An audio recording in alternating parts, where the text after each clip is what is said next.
Hey there!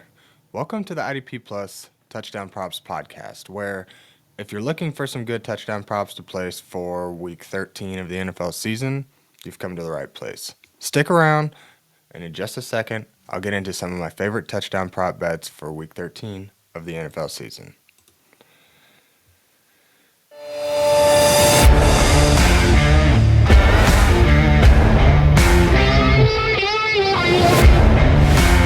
Welcome back for the second edition of the Week 13 Anytime Touchdown Props podcast, where each week I've been giving you all, as I've been saying, a buffet menu of sorts of player props who I particularly like to score this week, whether it be due to matchups, trends, streaks that these guys are on, whatever the case might be. I'm just more or less laying out the research I've done for bets of my own.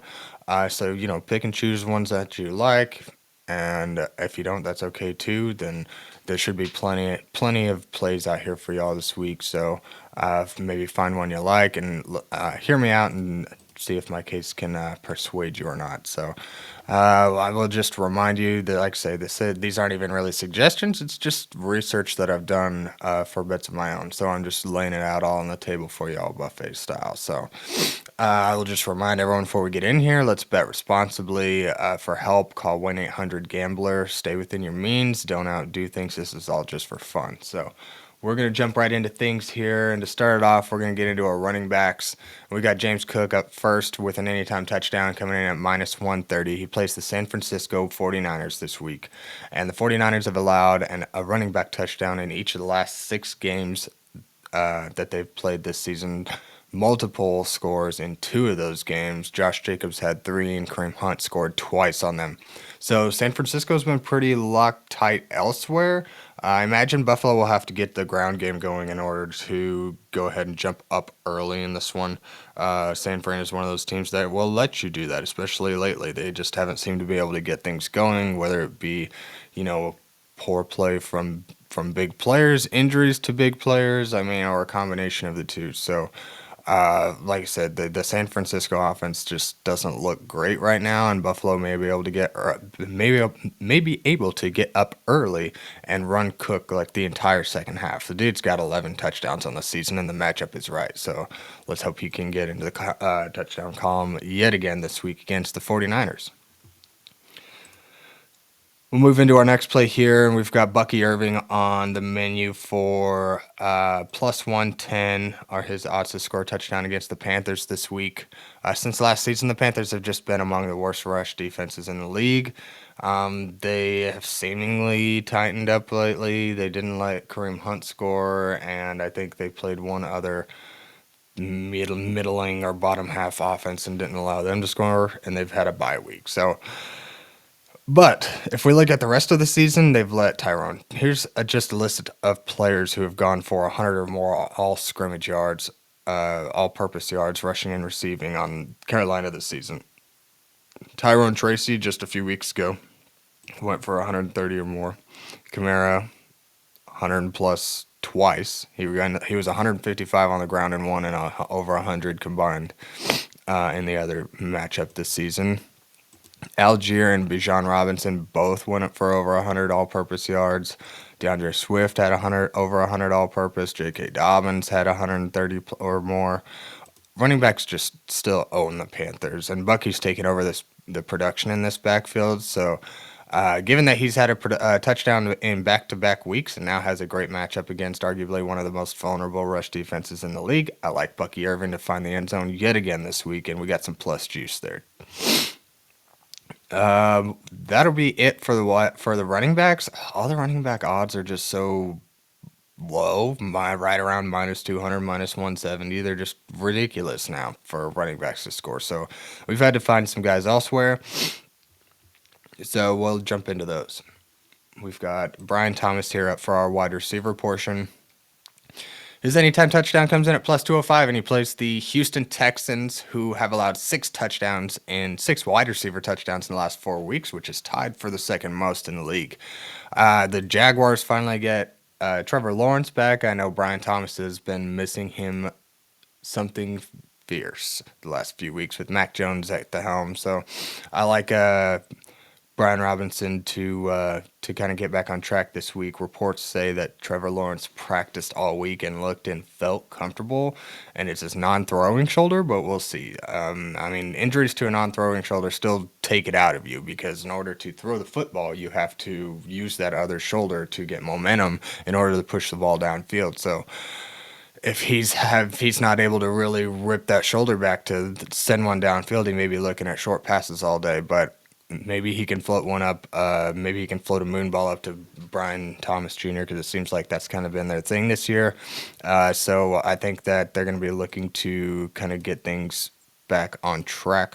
Of course, with regard to their matchup against Houston, it's not likely that they're going to win too many games, but I imagine that they're going to try to get some sort of chemistry developed the rest of the season to move into their season next year and give them better odds to succeed. So these two have had quite the connection, and frankly, this offense literally just runs through Brian Thomas and Evan Ingram. So the fact that Brian Thomas has hit this in 5 of 9 with Trevor Lawrence, and we get a plus matchup and a great payout, I had to put this one in here. So Brian Thomas at plus 205 seems pretty juicy this week.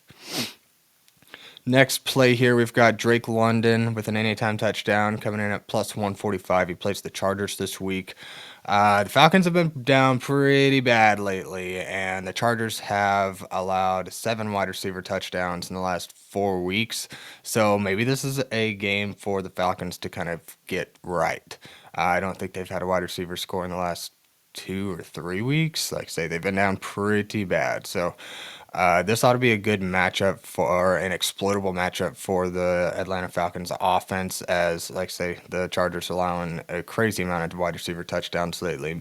I imagine they've just been, whether it be injuries or performance, they've just been struggling in the secondary as of late. So the fact that Drake London has received 3 times more red zone targets than anyone else on this team, it's in a get right game, you got to go to your go-to guy. Drake London has been that guy, so I imagine he would be the first one for Kirk to go to get things on track and moving forward because they're going to have to score to compete with the Chargers. So make no mistake, the receivers ought to be involved early and often, and I imagine it feels like a good game for Drake London to get back on track and find that touchdown column again.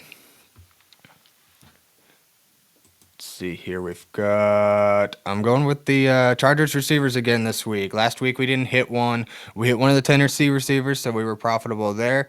But I got a good feeling about this week. It's not too often as of late that one of these two doesn't score. So considering the fact that McConkey comes in at plus 160 and Quentin Johnston comes in at plus 275 for an anytime touchdown, you're still well in the range of profitability if you just place a straight bet on both of these guys in just one hit. So we missed on it last week. Baltimore secondary has been clamping down, especially on these two. So that's just kind of one of those things you can't really predict. I mean, Baltimore had allowed a lot of wide receiver touchdowns weeks prior, but as of recently, the last couple of games or so, they've really clamped down. So you can't really predict that. That's just something that teams kind of do throughout the season. Carolina's performed a little bit better against the run, quite a bit better than what they previously were doing. So that's just another example. Teams are kind of always trying to refine throughout the year. So. But we've got good opportunity here for the Chargers receivers. The Atlanta Falcons have allowed 6 wide receiver touchdowns in the last 4 weeks. Not to mention Justin Herbert has been on fire in that time. I think he's had like 275 passing yards in several games in the last like 5 or 6. It's been ridiculous. He's been just lighting up the field. So I feel like one of these two ought to score this week. This is a great game for them to bounce back. I imagine a lot of points will be scored in this one because the defenses just haven't really been getting things done.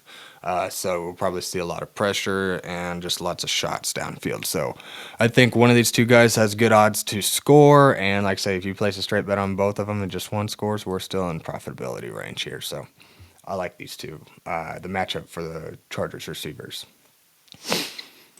George Pickens comes up next on our menu with an anytime touchdown at plus 130. This week he's got the Cincinnati Bengals, and the Bengals haven't held a team to under 24 points since they played the Browns 6 weeks ago. They're primarily vulnerable through the air, and they've allowed 5 wide receiver touchdowns in the last 4 games that they've played. So I think this is a great matchup for Pickens and the Pittsburgh Steelers offense to kind of get back on track. They've kind of struggled to convert in the last couple of weeks. So I think this is a great opportunity for Pickens to catch a Russell Wilson moon ball for about 30, 40 yards downfield and score a touchdown. So Pickens has been kind of dry lately, but I think this ought to be a great matchup. Again, this should be a competitive game. Pittsburgh's been able to stay in all of their games, and Cincy has been lighting up the scoreboard. So I imagine that Pittsburgh's going to have to score in order to stay in this one, because Cincinnati can really just put up points on anybody. So George Pickens ought to be the lead guy to look to get that going for the Steelers this week. To wrap up our wide receivers here, we've got Cooper Kupp with an anytime touchdown coming in at plus 110. He plays the New Orleans Saints this week. New Orleans giving up 5 wide receiver touchdowns in their last 4 games. They've just kind of struggled in the secondary with that since they've traded Lattimore. I know it's only been a couple of weeks or so, but 5 wide receiver touchdowns in the last 4 games, and Kupp has 4 in the last 5. So he's the primary touchdown getter for the Rams, make no mistake. And in a matchup where there's vulnerabilities to exploit, I think Cooper Kupp is the perfect target to take advantage of a defense that has just flat out been struggling.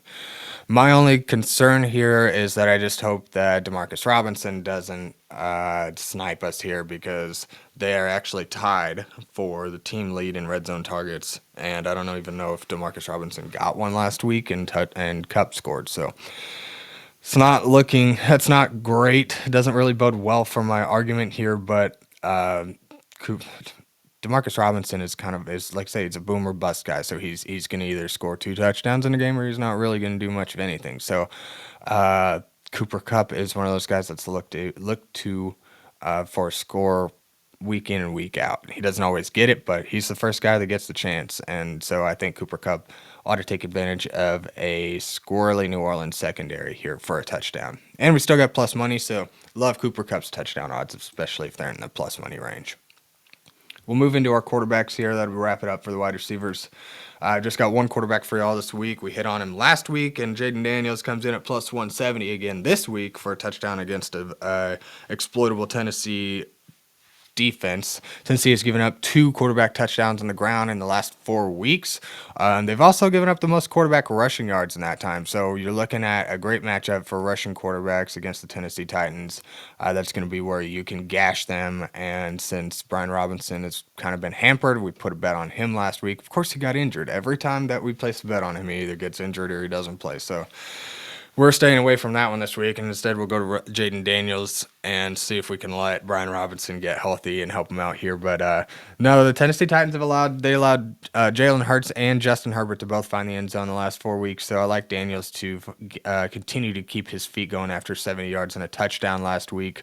He finally found pay dirt again on the ground, so I think he has a great opportunity to keep things going, and especially in a game where This is an important matchup for Jaden Daniels and the Commanders. After losing to the Cowboys last week, if they want to contend or even have expectations of making a playoff push, they're going to have to beat the Titans. And in order to do so, Jalen Hurts is going to have to be running all over the field to keep the game flow moving, keep the ball pushing downfield. He's just going to have to find ways to score. So I think Jaden Daniels finding the end zone on the ground this week is a likely play for us. So plus 170, give me some of that.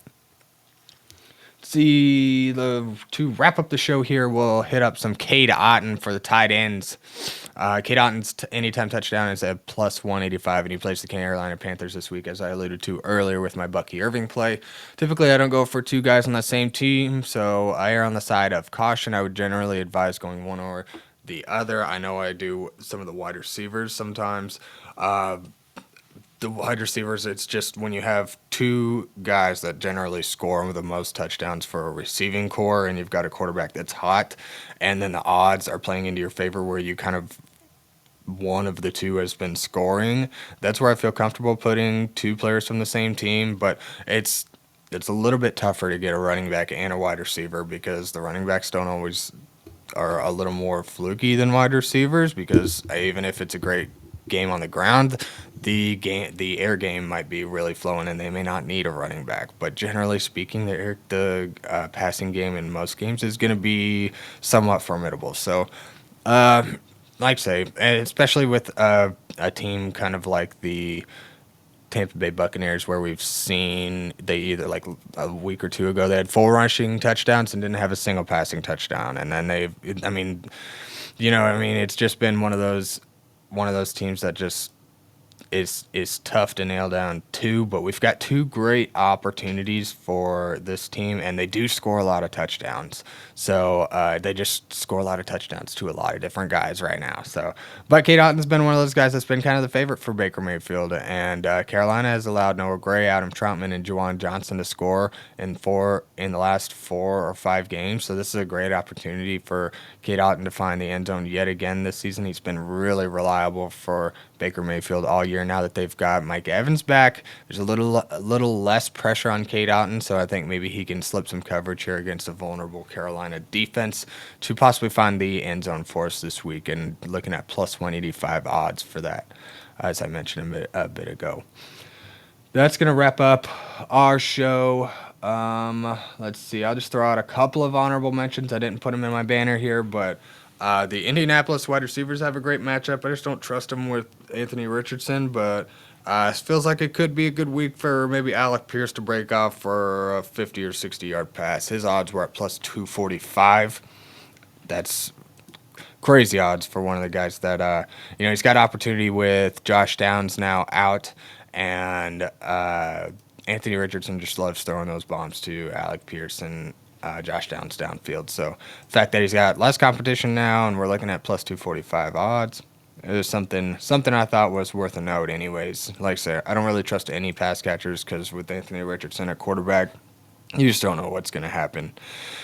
Then I also wanted to mention it's really always a good week for Courtland Sutton to score. He's Bo Nix's favorite red zone target, and his odds are still at plus 140.